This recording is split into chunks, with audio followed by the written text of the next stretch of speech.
श्री बोली श्री सद्गुरुदेव महाराज को जय। गुरुर ब्रह्मा गुरुर विष्णु गुरुर्देव महेश्वर गुरुर साक्षात् परब्रह्म तस्मै श्री गुरुवे नमः। वन्दौ गुरुपद कंज कृपा सिंधु नररूप हरि महामोह तम पुंज जासु वचन रवि कर्णिकर। श्री सद्गुरुदेव महाराज को जय। आदिशक्ति जगत जननी श्री माता जी को जय। भगवान श्री पशुपतिनाथ को जय। आज हामी पश्चिम लुम्बिनी अञ्चल बुटोल शाखाले भव्य रूपले मनाउनु भएका हरिहर जो प्रोग्राममा हजुरहरु सबैजना उपस्थित हुनुभएको छ र हजुरहरुले निमन्त्रणा दिएर यस कार्यक्रममा म पनि सहभागी भएको छु र सम्पूर्ण उपस्थित हुनुभएका त्यस ठाउँका गुरुभक्तहरुमा मेरो अन्तर्हृदयबाट न्यानो अभिवादन टक्राउँदै मै हरिहर जो उत्सव मनाउनु भएको छ यस विषयमा हजुरको अगाडि केही शब्दहरू व्यक्त गरिरहेको छु। र हेर्नुहोस्, यो अहिले रोपाई समाप्त भयो प्राय किसानहरूको र यो श्रावण महिनादेखि वर्षा पनि सुरु हुने र कृषकहरूले मेहनत गरेर रोपाईहरू पनि समाप्त गर्ने र माना खाएर मुरी उब्जाउने र हजुरहरूले पनि त्यसरी नै आफ्नो रोपाई खेती सकेर अब भगवानको हरिको इच्छा भनेर हजुरहरूले जुन कार्यक्रम हजुरहरूले गर्नुभयो, हरिहर त एक त हरिहर भनेको भगवान हुन् र सबै भक्तहरूको दुःखलाई हरण गर्नेवाला र अर्को हरियाली। श्रावण महिना अत्यन्तै हरियाली। अब बसन्त मानिलियो यो ऋतुले चाहिँ वर्षा ऋतुले चाहिँ यो धरतीलाई चाहिँ अति सुन्दर प्रकारले सिंचाई गरेर नदी नाला पानी कुवा सबै भरिएर गंगा माताले पनि एकदमै माता धरतीलाई सिंचाई गरेर स्नान गरेर धुलो मुलो सबै समाप्त गरेर अत्यन्तै सुन्दर समय हो अब यो श्रावण र भदौ। र यसकारण यो वर्षा ऋतु चलिरहेको छ र यो वर्षा ऋतुमा साउन र महिनालाई जोडी महिना पनि मानिएको छ। यसकारण यो हरियालीका हरिहरी प्रोग्राम जो भनिँदैछ, सायद मेरो अलिकति उच्चारणमा सही भएन होला र यो कार्यक्रममा हजुरहरू खुसीको साथ मनाउनु भएको छ। रोपाई सकियो, अब भगवानलाई सकुशल हामीले खेती समाप्त गर्यौं यो पालीको भनेर यो हरियालीलाई पनि स्वागत गर्नुभयो। साथसाथ हरियाली हराभरा बनाउने वाला हरि सृष्टिकर्ता प्रभु हरिलाई पनि हजुरले आज सम्झिनु भएकोमा हजुरहरूलाई धेरै धेरै नै धन्यवाद छ। भगवानको कृपा बनिरहोस् हजुरहरूमा।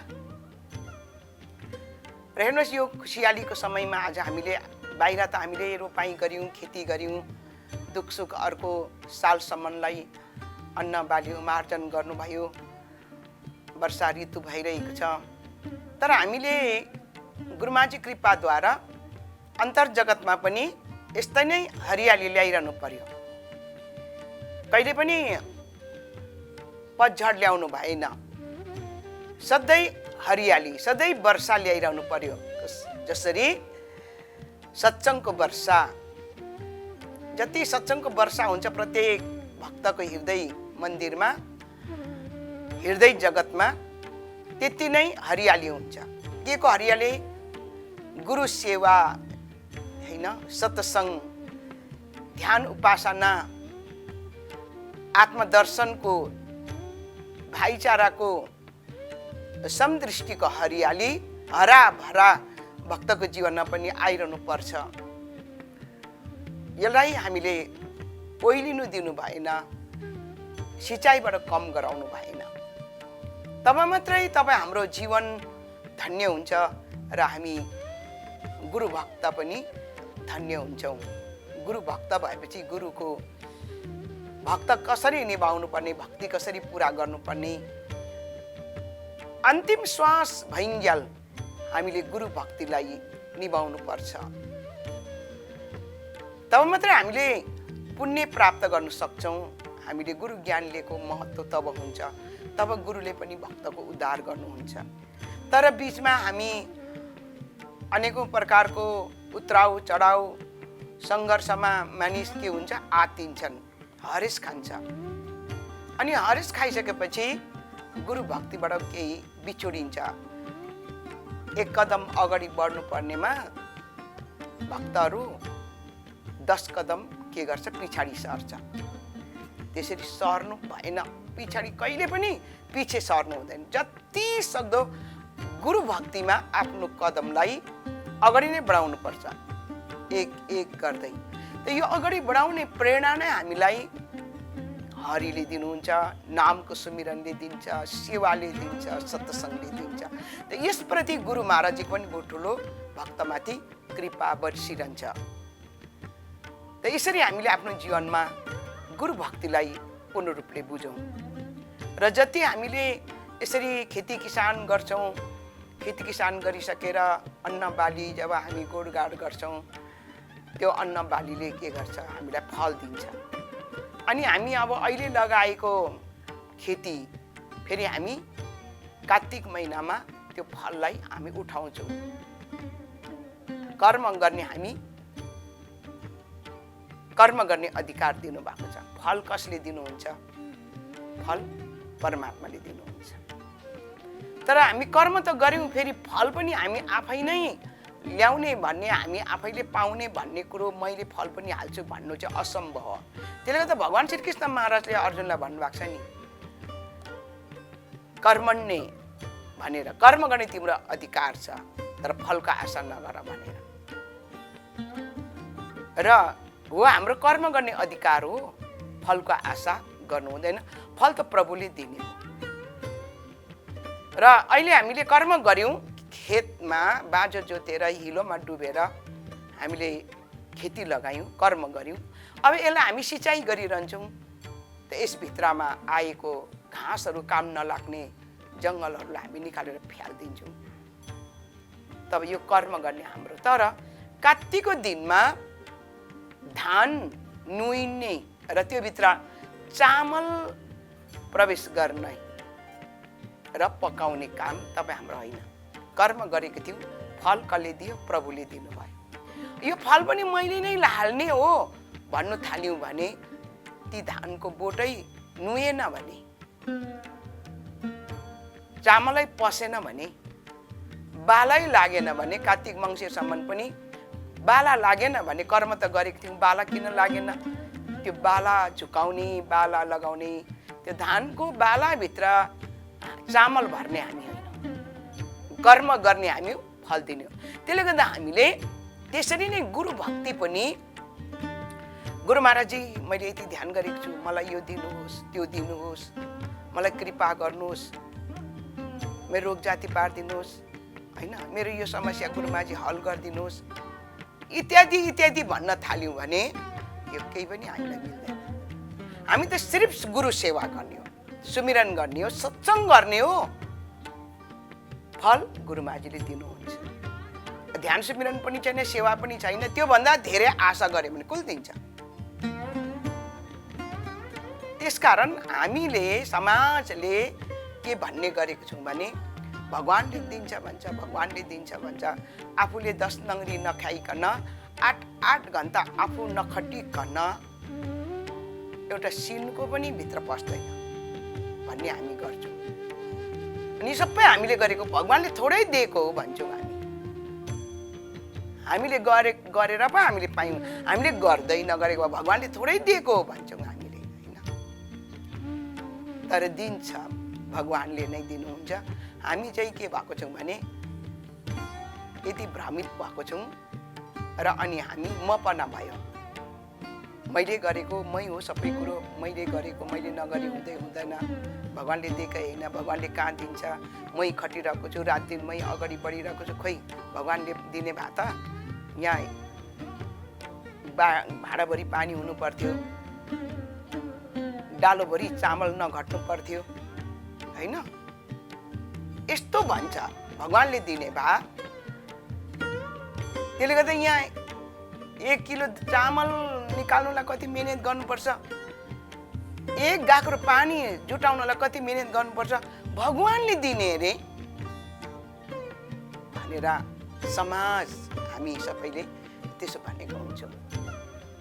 साँच्चै भगवान्ले पनि हो, तिमी नै हो गर्नेवाला, मैले त केही दिनु सक्दिनँ, तिमी गर, तिमी खाऊ भनेर भगवान् हात बाँझेर बसिरहेको चाहिँ के हुन्छ।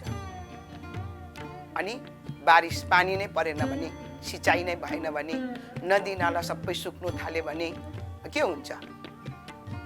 तपाईँ हामीले लगाएको फल फल्छ, तपाईँ हामीले लगाएको धान पाक्छ। धान पानी सिँचाइ भएन भने त हजुरले त्यसलाई रोपेको धान त 1 महिनाको बादमा त भुइँचालो गएको त चर धाँधो फुट्छ तपाईँहरूको खेत त। तपाईँहरूले गर्नुहुने थियो, किन धाँधो गयो, किन फुट्यो खेत भन्दा पानी छैन। किन लाउनु भएन त पानी, किन पुर्याउनु भएन त गर्ने त हामी तपाईँ हौ, किन चाहिँ पानी लाउनु भएन भन्दा भगवान्ले दिएन होइन। इनार पनि सुक्यो होइन, खोल्सा खोल्सी नदी नहरहरू सबै सुक्यो। अब बोरिङ गरेर पानी नै छैन धरतीभित्र। अब त्यो तपाईँले त्यो डिजेल चाहिँ खेतमा खन्याएर हुन्छ। अब डिजेललाई हालेर तपाईँले मोटर चलाउनुहुन्छ, बोरिङ गर्नुहुन्छ, त धरतीभित्र पानी छैन भने आओस् यही डिजेल नै म चाहिँ किन यहाँ डिजेल उसभित्र मिसिनभित्र हालेर नै जेनेरेटरभित्र बरु यो डिजेल नै लगेर चाहिँ त्यहाँ बिउमा हाल्यो भने बिउ राम्रो फस्टाउला भनेर फस्टाउँछ। यस कारण हामी कति घमण्डी छौँ, मैले गरेको थिएँ हो, गर्नुपर्छ, कर्म गर्ने भगवान्ले हात खुट्टा विवेक। तर फल उसले कर्म गरेपछि भगवान् फल नदिकन बस्नु सक्नुहुन्न, सुती बसेर चाहिँ फल दिँदैन। अन्त हामी चाहिँ के भन्छौँ, सुती बस्ने, अलिकति चर्को घाममा 1 घन्टा पनि नखट्ने, एउटा कोदालोको बेड पनि नसमात्ने, अनि सुती बस्ने, धान चामल भकारीभरि नघटोस् भन्ने चाहिँ भगवान्ले दिएको भनौँला भनेर यो आशाले बस्ने। अन्त खै भगवान्ले दिएको म गएर 1 घन्टा त्यहाँ खेतमा खटेर पो फल आएँ त, भगवान्ले दिएको भए त म घरमा बसिरहेर त्यहाँ खेतमा फल पाक्नु पर्ने। कर्म नगरी कसले दिन्छ। तपाईँ ड्युटी नै नजानुहोस् 1 महिना, तपाईँको तलब काट्दिन्छ, किन कर्म गर्नु भएन नि, ड्युटी अब्सेन्ट बस्नुभयो नि, त्यसले गर्दा तपाईँको तलब घटाइदिन्छ, काटिदिन्छ। तपाईँ ड्युटी नगएर बसिरहनुहोस् न, घरमै बसिरहनुहोस्, तपाईँको प्रोमोसन हुन्छ, तपाईँको पद बढ्छ बढ्दैन। जो मेहनत गर्छ, जसले धाउँछ, जसले इमान्दारीपूर्वक काम गर्छ, तब उनीहरूको पद पनि बढ्दै जान्छ, तलब पनि बढ्दै जान्छ। किन भन्दा कर्म गरेको थियो उसले, तब फल पाउँदैछ। त्यसरी नै तपाईँ हामीले पनि कर्म गर्नुपर्छ। र यो मैले एउटा दृष्टान्त दिएँ एउटा कृषकहरूको कर्मको। त्यसरी नै हामी गुरु महाराजजीको खेती हौँ, हामी भक्त हौँ। यसकारण हामीले पनि सधैँ नै मुक्ति प्राप्त गर्नको लागि, परमानन्द प्राप्त गर्नको लागि र परम आनन्द रूपी अनुभूति प्राप्त गर्नको लागि जरुर हामीले पनि गुरुको सेवा, सत्संग, ध्यान सिमरन जरुर गर्नुपर्छ। तब यो हामी सेवा पनि गर्दैछौँ, सत्संगमा पनि हामी वञ्चित छैनौँ, अनि साधन ध्यान पनि हामी गर्यौँ भने फल दिनेवाला कर्म गर्दैछौँ नि होइन। अब सुती बस्ने ज्ञान लिएर ध्यानै नगर्ने, सुती बस्ने नामको सुमिरन पनि नगर्ने, अन्त खै मलाई त दर्शनै भएन, खै मैले त ज्ञानै बुझिनँ भनेर हुन्छ। कर्मै गरेन ऊ, यसो बसेर आधा घन्टा 15 मिनट ऊ नामको सुमिरन बस्नु सक्दैन अब भने, अन्त मलाई त दर्शनै भएन। कर्म नगरी दर्शन कसले दिन्छ। मन्दिर भगवानको दर्शन गर्नु पनि मन्दिर त पुग्नु पर्यो। त्यो मूर्ति हाम्रो अगाडि हिँडेर आउँछ हामीलाई दर्शन दिनु, मन्दिरमा धाएर जानुपर्छ। तब पो त्यहाँ गएर पुगेपछि भगवानको दर्शन पाइयो। फलफुल प्रसाद चढाउनु पर्यो। अन्त यहाँ मैले भगवानलाई सम्झेँ, अब यहीँ मलाई दर्शन दिनु आउँछ भएर हुन्छ? हुँदैन, कर्म गर्नु पर्यो। त्यसले गर्दा ध्यान सुमिरन भनेको के हो भन्दा भगवानको दर्शन गर्नुको लागि हाम्रो यात्रा हो, यात्रा। जस्तो हामी मन्दिरमा जानुको लागि पनि छोटो हो चाहे टाढो हो, चाहे अलि नजिक हो, 10 कदम भए पनि मिहिनेत गर्नै पर्यो, 15 मिनट भए पनि त्यो मन्दिर पुग्नुको लागि कदम चाल्नै पर्यो, होइन? आधा घन्टा भए पनि त्यहाँ कदम चालेर पुग्नै पर्यो, तब त्यहाँ भगवानको दर्शन पाइन्छ, होइन? त्यसरी नै ध्यान गर्नु पनि हाम्रो यात्रा हो। मेडिटेसन, ध्यान यात्रा हो। कहाँ? ज्योतिको दर्शन गर्ने, आत्मा र परमात्माको साक्षात्कार बोध गर्ने, यो हाम्रो यात्रा हो। यो त्यो यात्रै नगर्ने, 15 मिनटको पनि यात्रा नगर्ने, आधा घन्टाको पनि यात्रा नगर्ने, त्यसै मैले त ज्ञान त पाएको थिएँ, मैले त ज्ञान बुझिनँ, ध्यानै गरिनँ भनेर थोरै दर्शन दिनुहुन्छ। त यो कर्म हामीले गर्नुपर्छ। त यसरी सन्तहरूले जब सम्झाउनुहुन्छ, करत अभ्यास जड मत हो त सुजान, रस्सी आओ जाओ छिल पर परे निशान, कर्म गर्दा गर्दा एउटा डोरी पनि शिलामा रगिटिरह्यो भने त्यो डोरीको पनि त्यो एउटा ढुङ्गामा पनि निशान लाग्छ। त्यस्तै जसले निरन्तर ध्यान सुमिरन अभ्यास गर्छन् जरुर उसलाई दर्शन हुन्छ, अवश्य। र अब त्यो दर्शनको लागि नै तपाईँ हामीलाई मनुष्य शरीर मिलेको छ। यो चोला बार बार मिल्नेवाला छैन। एकै बार भगवानले तपाईँ हामीलाई एउटा सुवर्ण अवसर दिनुभएको छ। यो अवसरलाई हामी गुमाउने होइन। र यसकारण हामी जति अभ्यास गर्छौँ, संसारको लागि हामी कति दुःख गर्छौँ, कति अभ्यास गर्छौँ, कति सङ्घर्ष गर्छौँ। त्यस्तो सङ्घर्ष गर्दै गर्दै हामी भौतिक जीवन धान्नको लागि, चलाउनको लागि कति सङ्घर्ष गर्नुपर्छ। अन्तिम श्वास तक सङ्घर्ष गर्नुपर्छ पारिवारिक जीवन सुचारू रूपले चलाउनको लागि। तर परमानन्द प्राप्त गर्नुको लागि चाहिँ त्यस्तो सङ्घर्ष गर्नु पर्दैन। चर्को घाममा दौडिरहनु पनि परेन, 1 क्विन्टलको बोझा टाउकोमा उठाएर हिँड्नु पनि परेन, होइन? प्यासै दौडिनु पनि परेन, भोकै दौडिनु पनि परेन, खुट्टा दुखाउनु पनि परेन। के हो? सिर्फ मन यो कहिले धनको सोच्छ, कहिले मान अपमानतिर भाग्छ, कहिले संसारतिर भाग्छ। यो मनलाई, मन नै हो सबभन्दा बढी बोझ, भारी चाहिँ। मान्छेले 1 क्विन्टलको बोझ सजिलै उठाएर हिँड्न सक्छ, चर्को घाममा पनि भला ऊ 1 घन्टा मजाले हिँड्न सक्छ। तर मनको बोझ यति भारी छ नि, यो मनको बोझ उठाउन नसकेर नै गुरु भक्ति सफल हुँदैन। त मन चाहिँ यस्तो बोझ छ। यसलाई हलुको बनाउनको लागि, मनलाई उडाएर कहाँ लाने, हल्का बनाउनको लागि चाहिँ यो विषय संसारको बोझ मनबाट हटाइदेऊ। क्रोध, घमण्ड, अहङ्कार, रिस, होइन, लोभ, लालच, यो छ नि त मनमा बोझ भारी बोकाएको, यसलाई त्यागिदेऊ। मन त हलुका हुन्छ।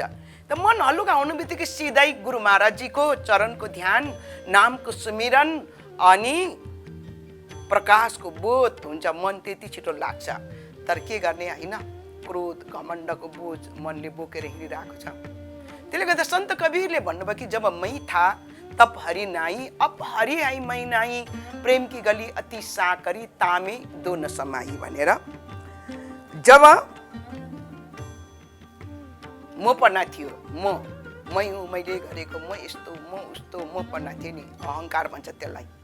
तब हरि नाही, उसकोमा जति पनि गर्दा पनि हरिको बोध हुँदैन, ध्यान लाग्दैन। अब हरि है मै नाई, अब उसले मनको बोझबाट त्यो मपना हटाइदियो। जस्तो दिनभरि जोतेको गोरुलाई बेलुका हलो जुवा खोलिदिँदा त्यो गोरु पनि प्रसन्न खुसी हुन्छ अरे, अनि लुरु लुरु घरतिर आउँछ अरे खुसी भएर। त्यस्तै यो मनलाई यति बोझ लागेको छ नि, त्यसले गर्दा कति गाह्रो छ। त्यसले गर्दा जति भएको बोझलाई हटाइदेऊ, यो मन पनि खुसी प्रसन्न भएर चाहिँ अब मै नाइ, अब म केही पनि होइन, भगवान सिवाय म केही पनि होइन भनेर चाहिँ अब मन सिर्फ नाममा लौ लाग्छ, एकाग्र हुन्छ। तब अब हरि है मै नाइ, अब भगवान प्राप्त भयो होइन। त यसरी प्रेम की गली अति साँकरी, भक्तिको मार्ग चाहिँ बाटो चाहिँ साँगुरो छ। साँकरी भनेको अति नै साँकरी साँगुरो छ। तामे दोनो, त्यहाँ दुईटा एकैचोटि आड्दैन। अहम पनि, घमण्ड अहङ्कार पनि, भगवान पनि एकसाथ, मपना पनि हरि पनि। त्यसले गर्दा मपना छोडिदेऊ, हरि मात्रै राख मनमा, केवल हरि मात्रै। क्रोध घमण्ड अहङ्कार बोझ हटाऊ। त प्रेम की गली अति साँकरी, प्रेम भक्तिको मार्ग अति नै साँगुरो छ। तामे दुईटा आड्दैन, त एउटा मात्रै भनेपछि सिर्फ मनको ध्यान मात्रै। यसरी सन्तहरूले यसरी सम्झाउनु भएको छ। र त्यो चिज आज सद्गुरुदेव महाराजजीले हामीलाई कृपा गरेर हामीले यो वेदौँको ज्ञानलाई हामीले प्राप्त गरेका छौँ, सही ज्ञान पाएको छौँ। गीता प्रमाणित छ, रामायण, सबै धर्मग्रन्थ हेर्नुहोस् है। नामको महिमा भगवान श्रीकृष्ण महाराजले पनि गर्नुभयो, रूप र नामको। रामायणले पनि रूप और नामको महिमा गाउनु भयो। कबीरले पनि रूप और नामको महिमा गाउनु भयो। फरक कहाँ छ? गुरु नानक देवले पनि रूप और नामको महिमा गाउनु भयो। अनि उदालक ऋषि, श्रृंगी ऋषि, भरद्वाज ऋषिहरूले पनि रूप और नामको महिमा गाउनु भयो। अन्त हामीले पनि त्यही रूप और नाम प्राप्त गरेका छौँ। त्यही विषयमा तब भगवान श्री कृष्ण महाराजले भन्नुभयो कि अर्जुन, मेरो रूप तिम्रो चर्म नेत्र देखिँदैन, प्रकाश हो प्रकाश। जहाँ सूर्य, चन्द्रमा, तारा अनि बिजुली र अग्निको रोशनी पुग्दैन, त्यो मेरो धाम हो भनेर त्यो रूपको प्रकाशको वर्णन गर्नुभयो। अनि फेरि मेरो नाम परवाणीको विषय हो अर्जुन, वाणीमा उच्चारण हुँदैन, अव्यक्त हो, ओठ र जिब्रोले छुँदैन, अजपा हो मेरो नाम भनेर यसरी भगवान कृष्णले अर्जुनलाई त्यस रूप और नामको के गराउनु भयो, ज्ञान दिनुभयो युद्धको भूमिमा।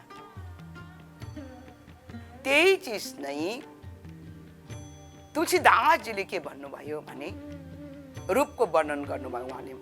राम भक्ति चिन्तामणि सुन्दर, बसे गरुड जाके उर अन्दर भनेर यसरी गाउनु भयो। परम प्रकाश रे दिन रात जलिरहेको छ अरे। उर मणि जस्तो, मणि भनेको चम्किन्छ, मणिको रूप हो चम्किरहने। त्यस्तै भगवान रामको स्वरूप वास्तविक रूप पनि चम्किरहेको छ, मणि जस्तो चम्केको छ। त्यो रूपको वर्णन गर्नुभयो। उर कहाँ? उर माने हृदयभित्र, आफूभित्र। परम प्रकाश रूप दिन राति हेरी, नहीं कछु चाहिए कुछ दिया गिरी। त त्यहाँ न दिन रात, तपाईँ हाम्रो जीवनमा रात र दिन छ।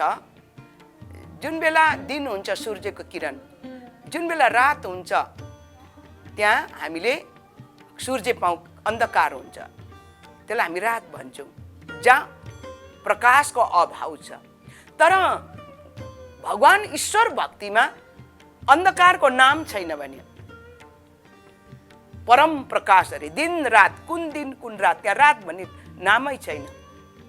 नहीं कछु चाहिए कुछ दिया घृत बाती, बत्ती पनि चाहिएन, दियो पनि चाहिएन। हेर्नुहोस् त। अनि भगवानको नामको वर्णन गर्दै भन्नुहुन्छ रामायणमा तुलसीदासजी, कहूँ कहाँ लगी नाम बढाई, राम न सकै नाम गुण गाई। म कहाँ तक नामको बढाइ गरौँ? राम स्वयंले नामको महिमा गाउन सक्नु भएन, म कहाँ तक गाउँ भनेर नामको वर्णन गर्नुभयो। राम एक तापसतीय तारी, नाम कोटी खलकुमति सुधारी। रामले त एक जो राम अवतार लिएर आउनुभयो, नरूप धारण गरेर, उहाँले त एउटा चरण, उसको चरणले अहिल्या पत्थर बनी कि अहिल्याको उद्धार गर्नुभयो। तर नामले उनको नामले नामले तो भव सिन्धु सुकाई करौँ विचार सजनमाई।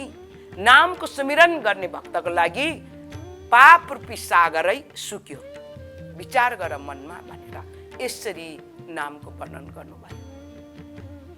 र त्यही चिजलाई कबीरले के भन्नुहुन्छ भने हम है वह देश का जा आदि अनंत का खेल, दीपक देखा गई बका बिना बाती बिना तेल।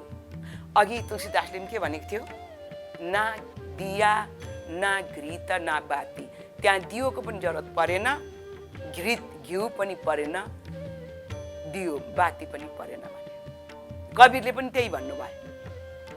हमै वह देशका, हामी त्यो हाम्रो देश त्यो ठाउँ अरे, त्यहाँबाट हामी आएको हौँ।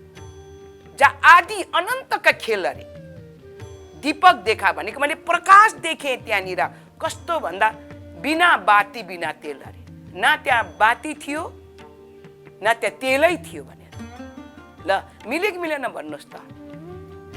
कबीरको तुलसीदास, रामायण, गीता,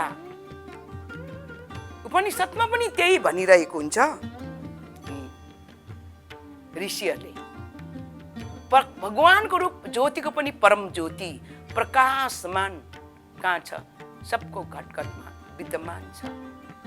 त्यस्तो प्रकाशमान प्रभुको ईश्वरको दर्शन गर्नुको लागि बाहिर होइन अन्तस्करण भित्र प्रवेश गर्नुपर्छ भनेर यसरी ऋषिहरू सम्झाउनुहुन्छ। र त्यस्तो तत्त्व महान विद्या तपाईँ हामीले सद्गुरुको चरण कमलबाट प्राप्त गरेका छौँ। नाम और रूप, फेरि पनि कयौँ भक्तहरू भ्रमित भएर पनि के हुन्छ, अन्यतिर गुरु महाराजजीको ज्ञान ध्यानलाई तिलाञ्जल दिएर यहाँभन्दा त अर्को संस्थामा पो एकदम सत्य रहेछ, एकदम राम्रो रहेछ, यहाँ त हामीलाई भुलभुल्याइमा अलमला अनि त्यस्तो गीता प्रमाणित, कबीरको दुहा प्रणाम वेदले प्रमाणित गरेको, फेरि त्यो भन्दा पनि प्रमाणित गरेको चाहिँ अर्को चाहिँ के हो, त्यस्तातिर पनि भक्तहरू बिच बरालिरहेको हामी पाउँछौँ। यसकारण तपाईँ हामी होसियार बसौँ, नामको सुमिरन निरन्तर गरौँ। गुरु भक्तिबाट बिछोड हुनुको लागि अन्तिममा डरलाग्दो परिणाम भोग्नुपर्छ। अन्तिममा जब भगवान बुद्ध यात्रा गर्दै जानु हुँदै थियो धेरै शिष्यहरू लिएर, अनि बाटोमा एउटा के देख्नुभयो भने गणेउला फेत्रेक फेत्रेक फेत्रेक फेत्रेक भइरहेको, त्यो गणेउलामा 1000 कमिलाले त्यो गणेउलालाई टोकिरहेको थियो। अनि भिक्षुकहरूले सोध्नुभयो, हे गुरुदेव, यो कुन जन्मको गल्तीले हो, के पाप गर्ने भएको थियो र यो एउटा जीवमाथि हजारौं जीवले आक्रमण गरिरहेको छ, टोकिरहेको छ, यो कुन जन्मको उसको दोष थियो होला भनेर। त भगवान बुद्धले ती भिक्षुकहरूलाई भन्नुभयो, हे भिक्षुकहरू, यो जो एक जीव छ गणेउला, यो पहिलाको जन्ममा गुरु थियो, त जति अहिले उसलाई टोकिरहेको छ, आक्रमण गरिरहेको छ, यो सबै उसको शिष्यहरू। त्यसले गर्दा जब म परम ब्रह्माको ज्ञान दिन्छु, परमानन्दको बोध गर्ने, यसकारण तिमीहरू मैले भनेको मार्गमा लाग, तिमीहरूले परम गति मोक्ष प्राप्त गर्नेछौ भनेर तब भक्तहरूलाई लगाए। तर सबै के भयो, मुक्ति भएन, 84 योनिमा जन्म लियो। त्यसले गर्दा हिजो किन हामीलाई धोका दियो भनेर चाहिँ त्यो दुःख पाइरहेको एक जीव छ, ऊ हिजोको जन्मको गुरु थियो, र जति ऊप्रति आक्रमण गरेको चाहिँ शिष्यहरू, त उनीहरूले बदला लिइरहेको छ, किन हामीलाई हिजो धोका दियो भनेर शिष्यहरूले भनेर एउटा दृष्टान्त छ एउटा बुद्ध भगवानको यात्राको विषयको। यसकारण हामी तपाईँ ध्यान सुमिरन अभ्यास सम्पूर्ण धर्मग्रन्थको निचोड ब्रह्म तत्त्वलाई हामीले प्राप्त गरेका छौँ। भजन साधन अभ्यास निरन्तर गरौँ, जस्तै परिस्थिति आए पनि, र नामको सुमिरन, प्रकाशको दर्शन र पूजनीय बाह्यहरू हजुरको साथमा हुनुहुन्छ। र हामीले अहिले मिडियाबाट पनि हाम्रो प्रचार प्रसार राम्रो भइरहेको छ। हजुरहरू सबैजना जोडिनु भएको छ, अझै पनि नजोडिने भक्तहरूसँग जोडिनुहोस् भन्दै ज्यादा नभनेर यही शब्दबाट म बिदा लिइरहेको छु। शिवली श्री सद्गुरुदेव महाराज जी को जय।